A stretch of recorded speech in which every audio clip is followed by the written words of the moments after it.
Rumor, and I am popping in with an impromptu video here because I have been tagged by the lovely Marlena Teresa for National Poetry Month, which evidently is this month, April, and Marlena herself is actually a poet. She recently shared one of her original works, and she never ceases to impress me with her command of the language, her way with words, her way with imagery. It's truly stunning to the ear and visually what I can see with my mind's eye with all the pictures that she paints. And I love when she recites her own poetry because she just has such a lovely velvety voice to deliver it with. So in any case, thank you, Marlena. I'm feeling like a complete schmuck trying to follow in those footsteps. I don't myself identify as a poet. I mean, back in school, I definitely loved doing it. I mean, often it was for a homework assignment, but sometimes I wrote it on my own in a journal, largely about the object of my affections, perhaps. A lot of unrequited love in my youth, and I just needed to emote somehow, some way, and poetry was the way to do that in my diary.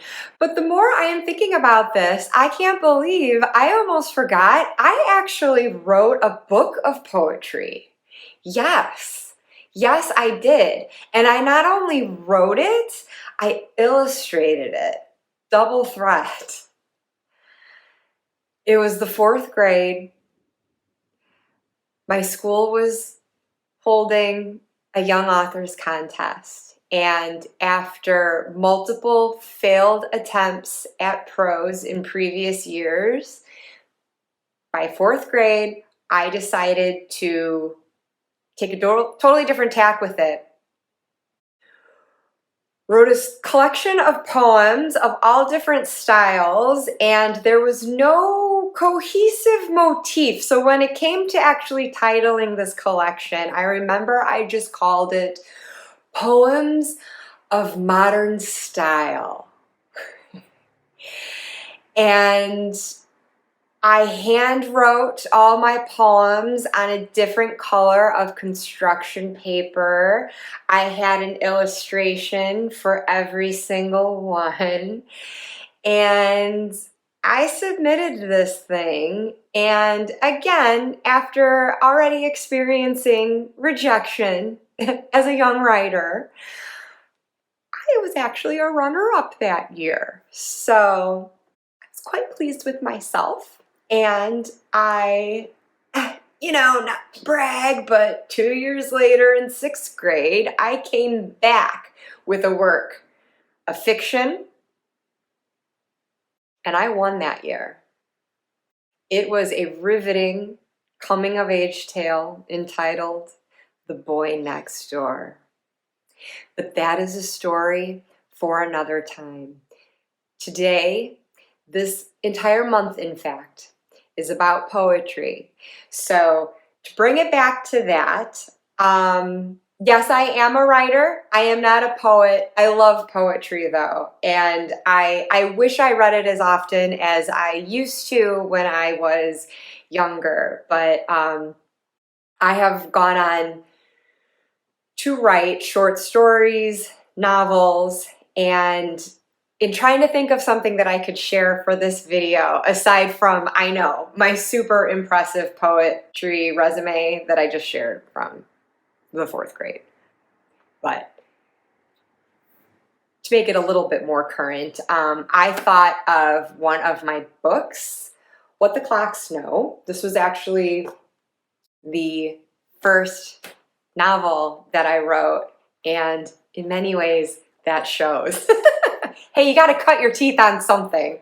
So this was an odd tale that I wrote when I first relocated to the UK and was kind of writing my way through the transition that I was going through as an expat and going through homesickness and trying to kind of reconcile all the shifts in identity that came with moving right after getting married and shifting in careers, and in any case, it ended up being a prime time of life to dive into a creative undertaking. And again, as one does with poetry, just sort of emote into the words. And so while I wrote a novel, I ended up following, as I'm trying to bookmark here clumsily with my fingers, instead of just grabbing actual bookmarks to do it, but whatever. The story is divided into 5 main sections, and I used a poem for each of those section pages, and the poems I selected obviously tie in with the greater story that I was writing as well. And so this is a tale that is mostly present day. There is a thread, though, that is told through a Victorian voice, and that character had grown up reading a lot of William Wordsworth, and being a story primarily set in the United Kingdom, I thought it was appropriate to use a British poet for that. So for the first 4 sections, I have poems by Wordsworth, again, ones that I felt evoked a certain atmosphere and conveyed certain themes that ran through what I consider a haunting tale.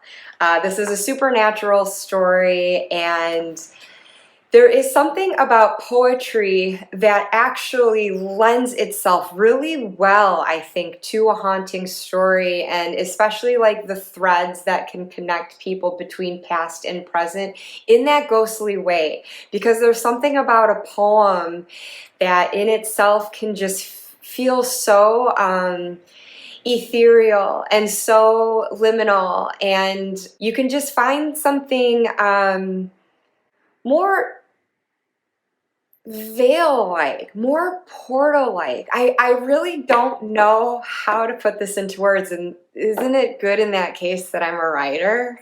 I can't string words together to convey my thoughts. Yeah, great.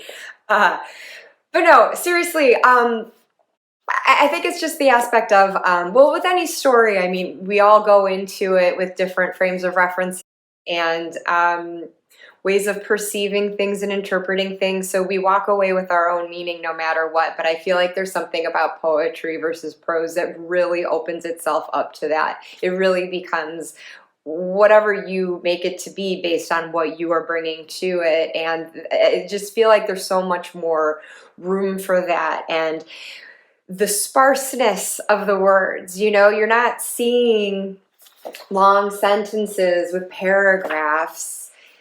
You have these shorter lines, fewer words, and every word chosen is just so particularly chosen. And the space in between those words, I just feel like it's something enormous that you can fall into and really fill in with your own meaning as well, which isn't to downplay the poet's role in creating that poem in the first place. They have their meaning. They know what they're trying to convey. There's a reason for their images, but there is that lovely thing, I think, with anyone who creates, whether you're a poet, a novelist, a visual artist. I think we can all appreciate the fact that you might create something, but once you put it out there and you share it with others, it's not really yours anymore, and they can do with it what they will.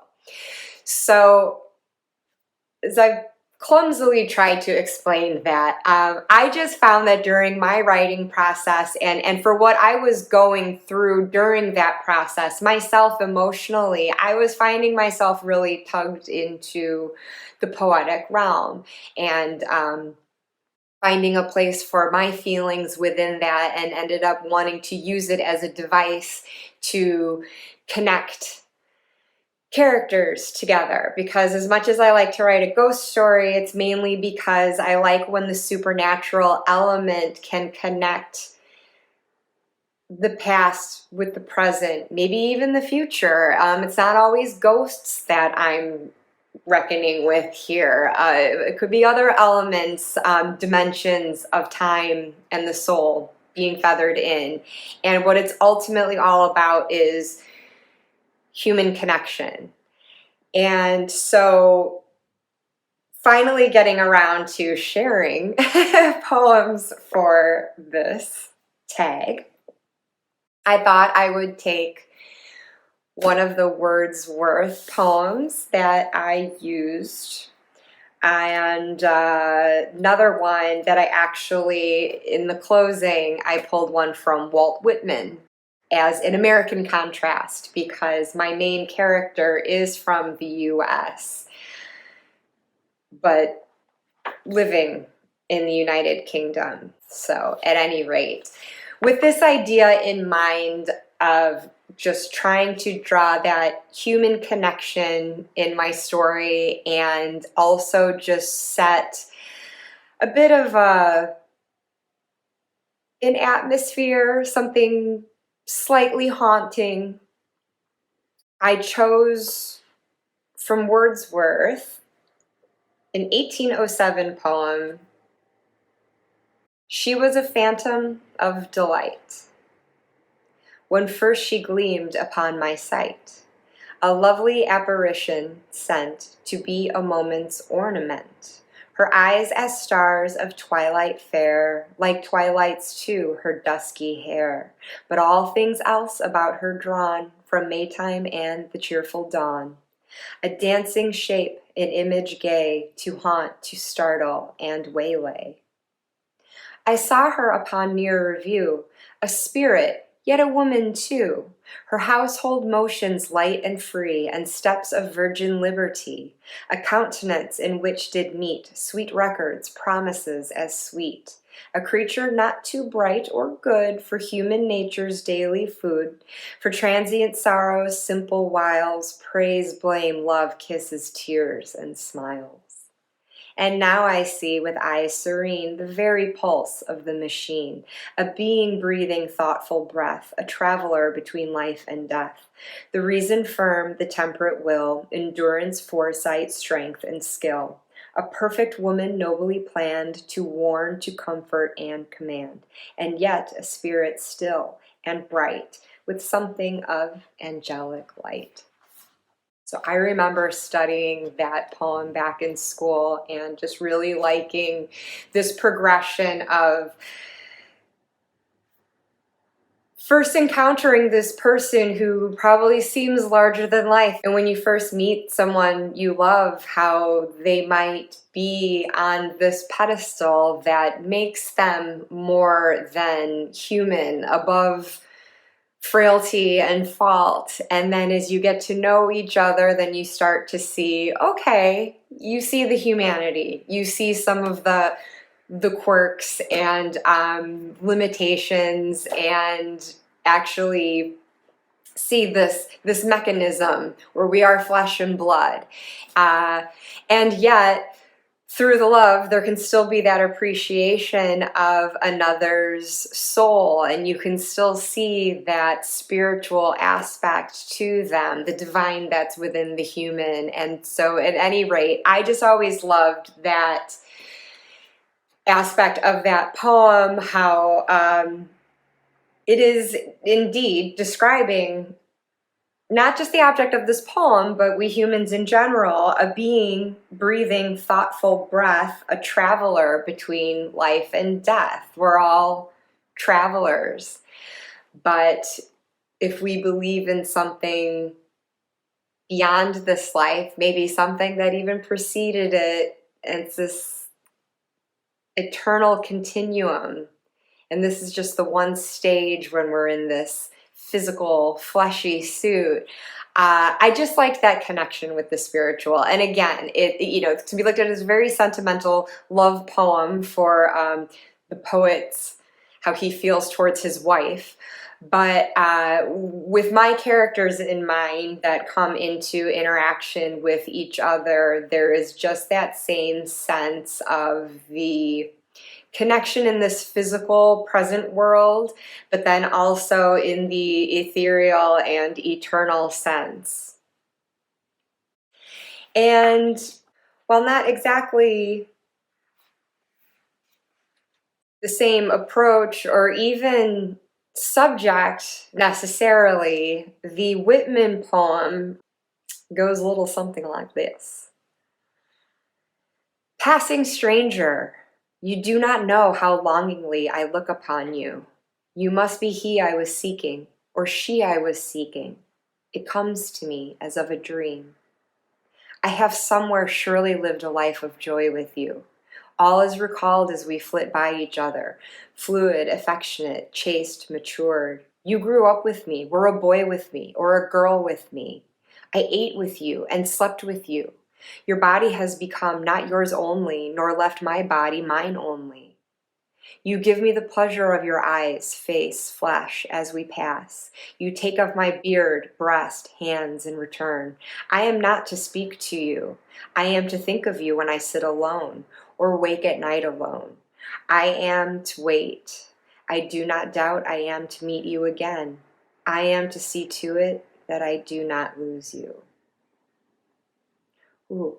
And I just love that. Again, it can just be this literal moment of passing a stranger on the street. But when I read that, I just see this like contact with someone you might have had lifetimes with before. And there's just that sort of soul recognition going on there. And I'm not saying that's the intention of this poem, but that's what I took away from it. And that is something that connects well with where I was going with my story. And as I mentioned before, I wanted to include a poem by an American there just to reflect the American protagonist of my story. But I also liked the contrast in the free verse versus the stricter conventional form that would be followed by Wordsworth, where the lines could be of any length. You're not sticking with a certain rhythm of meter or rhyme. And that's such a lovely celebration of what poetry can be. I mean, it really, there's no rules for it. And I appreciate both styles, those that might follow a strict form and those that can be more liberated from that. And anyways, again, there are a few other poems that I incorporated in this, but it is something, aside from just being at the outset of each section, I did interweave it with some dialogue, narrative, to lend that special quality to the prose that poetry lends to our lives. And I will just leave it at that, I think. But thank you, Marlena, for this tag. This was really special to, again, hear your poetry that comes out of your own brilliant mind, and just to serve as a reminder of the poetry of others that I also appreciate and have incorporated into my own work when I'm able to and not violating copyright. So this has been a great opportunity to rekindle my own personal love of poetry that has gone too long neglected. And I hope that all of you who have been watching this video, others who have been tagged, however else you might be celebrating this National Poetry Month, I hope that it is bringing inspiration and a depth of feeling as such beautiful works intend to do, and that it's something that we all share in, whether we're the ones creating it or consuming it. And be well all. Bye.